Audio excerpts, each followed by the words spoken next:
Hey folks, Michael Ayala here. I wanted to check in with you today because the Dallas Morning News released an article this morning, last night. I'm not sure exactly when it came out, talking about Carmelo Anthony case and how they got their hands on some partial transcripts and how it contradicts or appears to contradict the sworn affidavit by Mike Howard in terms of the deal that was made and whether it was breached by prosecutors. And I wanted to comment on it because already folks are online talking about, see, the real truth is coming out, and I'm not necessarily sure that's the case. So I wanted to address it from a journalist's point of view as well as from a legal point of view. I think there were a number of issues with it that I want to point out, and hopefully, we can come to an understanding as to where I'm coming from, and you can see what some of the issues might be here. It involves Carmelo Anthony. Austin Metcalf was the victim here. An appeal has been filed by an appeals team by Carmelo Anthony, and in that appeal, there was an affidavit, sworn affidavit, by Mike Howard, who represented Carmelo Anthony, and he made a number of accusations about a deal that was made and how it had been breached by prosecutors regarding what evidence would be shown to the jury, that they wouldn't show background evidence on either side, and they would keep it to just what happened under the tent. When the time came for Carmelo Anthony to testify, to talk about what happened under the tent, prosecutors said, oh, the deal never contemplated Carmelo Anthony testifying. So Mike Howard felt that was a breach. They hadn't come to a meeting of the minds as to that. That takes us to where we are now. And I want to begin by putting up the headline of the article.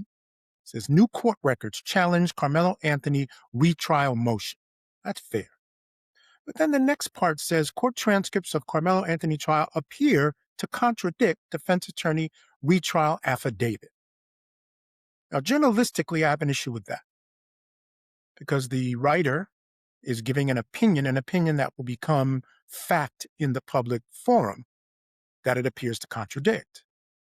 I believe if you look at it objectively, or if you would have talked to some attorneys about it, they did get a statement from Mike Howard. I'll get to that in a minute. But if you talk to attorneys about it, they'll tell you that's not necessarily the case. Quite frankly, I think all you need is common sense to see that it doesn't quite contradict it. What they've given you is the point of view of the prosecutor and or the judge. Because think about it. These trial transcripts are like the records from Area 51. I mean, they are hidden away in the judge's office. As a matter of fact, the appeals team said in their motion that in order for them to prepare their appeal, the judge said, you've got to come. You cannot take them out of my office. You have to come to my office to look at these transcripts. So how did the Dallas Morning News get copies or partial copies of the transcript? It had to be given to them by someone in the judge's office or the judge himself or the prosecutor in cahoots with the judge. And when you think about it, it's consistent. There's been a gag order on the case. No one can say anything. Transcripts are in the judge's office. But the judge does an interview, and now all of a sudden transcripts that are within his control somehow get into the hands of the Dallas Morning News. Again, they're trying to control the narrative. So that's clear. Now let me explain to you as a journalist how that works. Deals seem to be the order of the day in the prosecutors and judges' chambers because these types of things are done with these deals. Now, sometimes they're open deals. Sometimes there's these understandings that you have with the media where you feed information to the media, give them a message. They agree to put your message out there with the understanding that at some point you're going to give them that hard-to-get interview. You're going to give them information before other news outlets.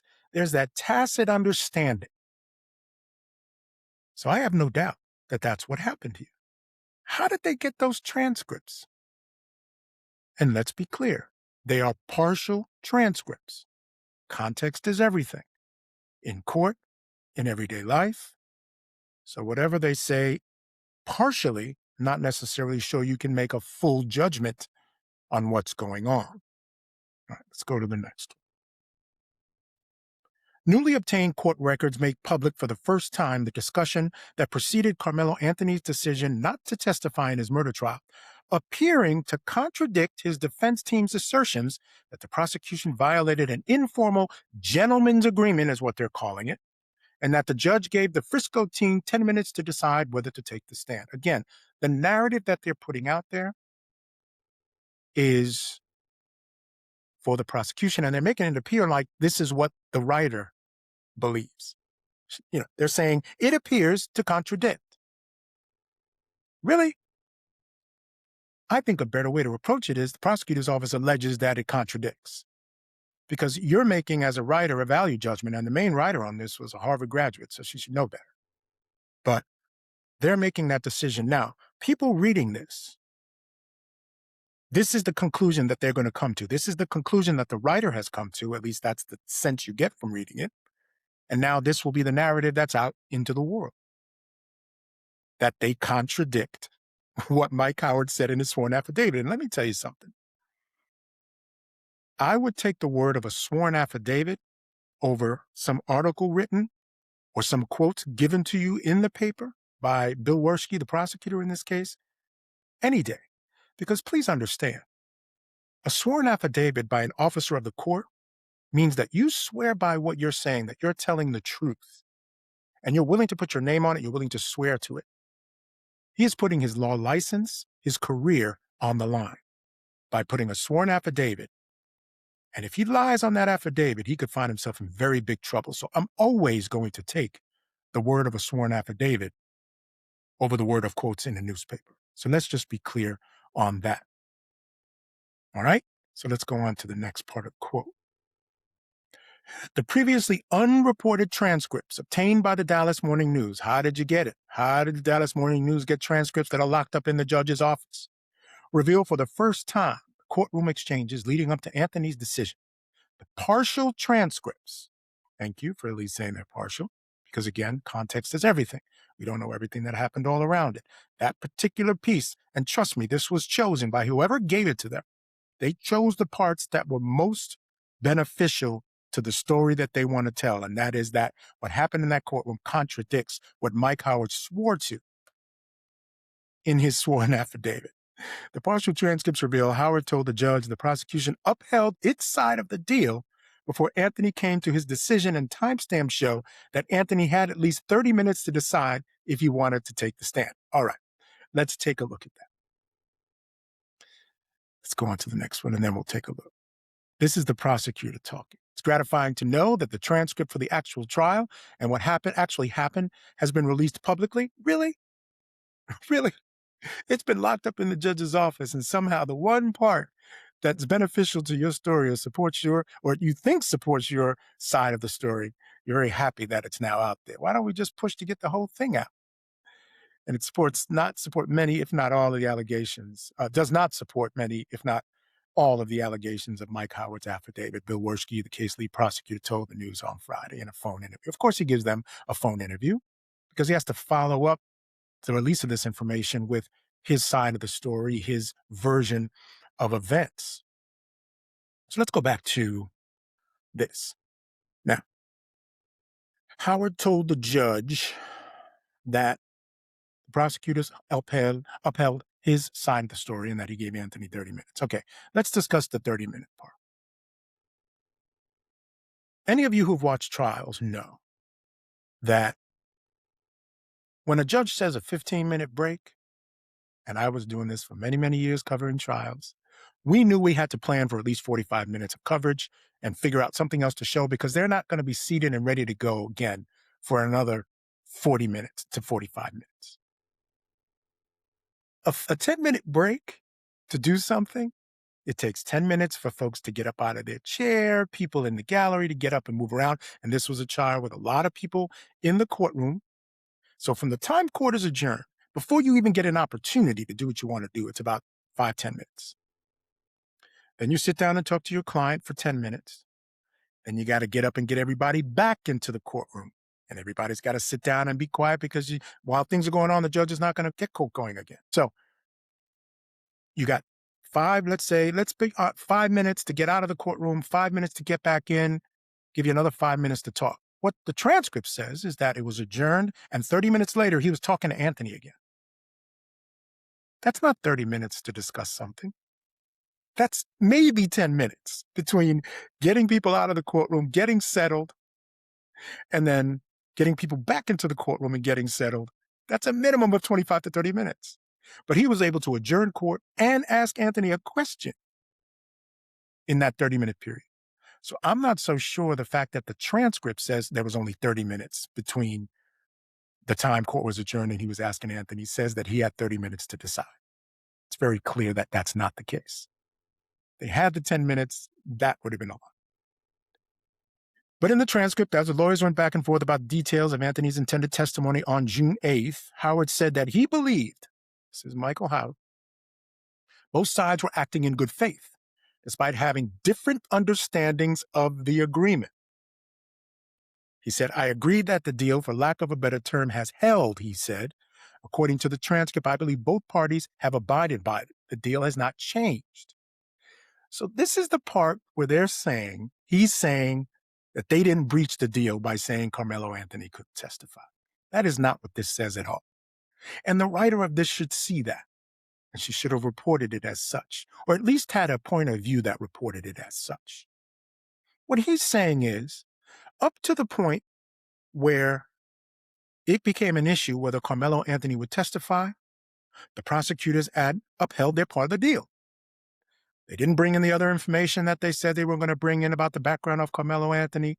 The defense had upheld their side of the deal. They hadn't cross-examined vigorously the witnesses that took the stand. They didn't ask questions about the background and history of Austin Metcalf or his brother.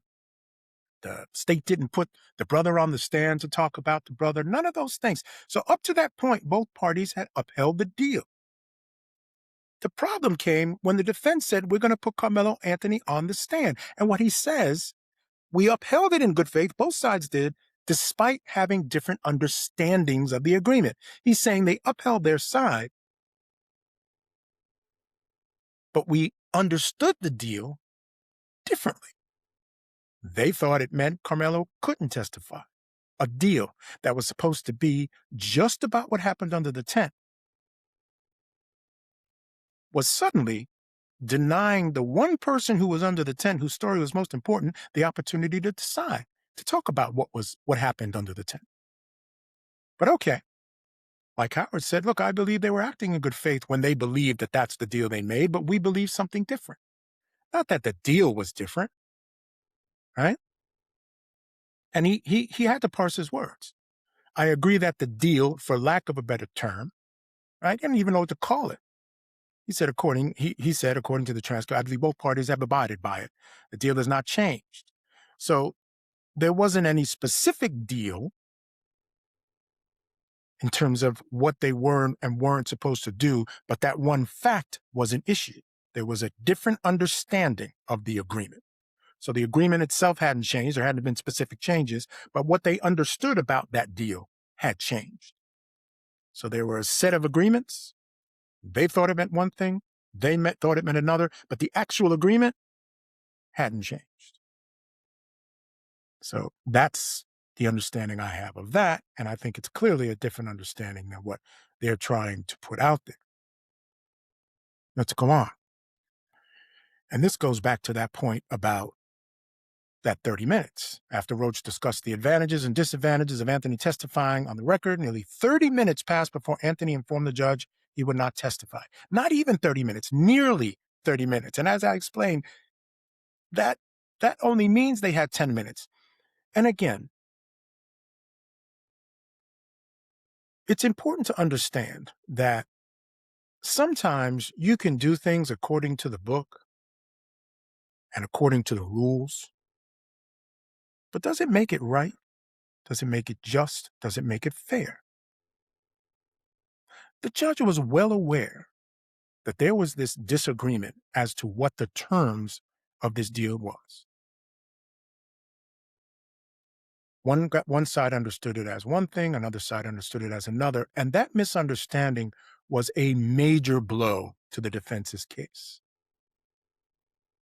Sure, He didn't even have to give them 10 minutes, quite frankly. He could have just sat the kid down and said, well, now you need to make your decision. But he didn't do that. He knew there had to be some discussion. And I still say, even though the record says from the time he adjourned court to the time he asked Karmelo Anthony a question was only 30 minutes. Doesn't mean they had 30 minutes to discuss it. And the way the writer puts this is as if he did. No, that means he had about 10 minutes to discuss a decision that important. Is that right? Is that just? Should you not have given this family, whether you as a judge agreed with the defense's interpretation or the state's interpretation, you had to respect the fact that the defense misunderstood it and that it put them in a very difficult position. Their entire case was blown up. It was not fair because they didn't have an opportunity with that understanding. They may not have done the deal, and they would have tried their case completely differently. So there needed to be some serious conversations, not only between the family and his lawyer, but the lawyers and judge themselves. They needed to go talk this through. What does this mean for the entire case, for the constitutional rights of Karmelo Anthony? How do we make sure that he's not having his rights violated by what happened here? Judge didn't have any of that. So whether it was right to the record or, whatever, he didn't have to give him any time, like I said. But was it the right thing to do? Was it the just thing to do? Was the constitutional thing to do? Were his rights violated? Later on the record, he was asked, he thought that the prosecution was acting in good faith. Yeah, they were acting in good faith. Maybe, maybe not. But do you realize accusing another attorney on the record of acting in bad faith is a very serious accusation? So while the defense may have felt that the prosecution pulled the rug out from under them, if without proof, they're not going to make an accusation on the record that the prosecution's acting in bad faith. That's a serious accusation. They needed to develop some sort of evidence to make that kind of suggestion on the record. So when asked if they were acting in bad faith, no, I believe they were acting in good faith, sure. And they may have been. It's hard to believe, from my perspective, that you would want a case to be strictly on what happened under the tent and not have the most important person under the tent be able to talk about it. But hey, to make accusations that they were acting in bad faith is serious. And again, no matter what the prosecution says, if I've got a sworn affidavit by an attorney who's putting his license and his career on the line, I will take the sworn affidavit any day over quotes in a newspaper and a partial transcript. So there's nothing that's being reported and that what I see is being reported on the record, because I have not seen those transcripts. Again, they're still secret and only the Dallas Morning News has it. They're not going to release those because the judge has. They'd probably be breaching something. And so I'm not sure it says what they're saying it says. I'm not sure it says what the prosecutor's saying they say. And I think it's important to look at it with a critical eye, looking at the relationships, how the Dallas Morning News got this, the way they've written the article, the perspective from which it's written, and the words that are actually said. Later on in the article, it talks about the judge asking Karmelo Anthony before he answers him, do you think you had ample time to discuss this with your lawyer? Karmelo Anthony says yes. He doesn't know. He doesn't know what ample time means. Everyone's intimidated by judges. This is the most intimidating moment in his life. The biggest decision he's ever had to make in his life. And he's standing up in front of a judge at 19 years old in the courtroom full of people. Half of them will hate him. And he's just answering in the way he's answering. He doesn't know what enough time is. Do your kids know what enough time is to study for a test? No, you got to tell them you got to study for the whole week. They're going to think it's enough time because they studied the night before at 11 o'clock. They don't know what enough time is. The attorney knows what enough time is.